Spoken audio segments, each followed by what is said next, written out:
উদয়পুরে আবারও এক হিন্দু মেয়েকে ধর্ষণ করার অভিযোগ ওঠে মুসলিম যুবকের বিরুদ্ধে।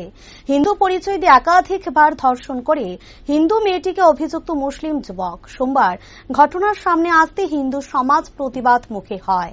সংবাদে জানা যায়, উদয়পুরের রমেশ চৌমুনিতে থাকা একটি জিমে ট্রেনার শামীম মিন্ত্রা দীর্ঘদিন ধরে এক হিন্দু মেয়েকে প্রেমের জালে ফাঁসায় হিন্দু পরিচয় দিয়ে। হিন্দু পরিচয় মেয়েটিকে রাজ্যের বিভিন্ন জায়গায় নিয়ে বারংবার করেছে নির্যাতন, ধর্ষণ। গত শনিবার ধর্ষিতা মেয়েটির জানতে পারে যে যুবকটি মেয়েটিকে হিন্দু পরিচয় দিয়ে একাধিক ধর্ষণ করেছে সে আসলে একজন মুসলিম। এমনকি যুবক আগে থেকে বিবাহিত এবং একটি সন্তান রয়েছে।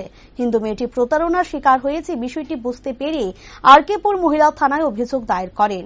অভিযোগ পাওয়া মাত্র আরকেপুর থানার সেকেন্ড ওসি রেবিতা ভট্টাচার্য পূর্ণিমা দাস অভিযুক্তকে গ্রেফতার করে।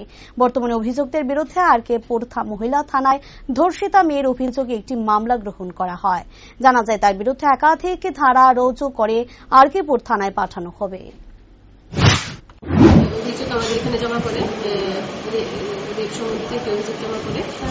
সেই অভিযোগটি হলে একটি কেস হয়, যার মামলা নম্বর 37/20 IPC 376 and 506 IPC কেস হয়। সেই অভিযোগ হলে আমরা একজনকে গ্রেফতার করি। অভিযুক্তের নাম কি? একজন নাম শামীম মিয়া। পেশায় সে কি করে? সে একটি জিম চালায়। আচ্ছা, ধর্ষণের অভিযোগ কি মাইনরিটি নাকি হিন্দু মেয়ের উপর? মেয়েটি হিন্দু, ছেলেটা মুসলিম।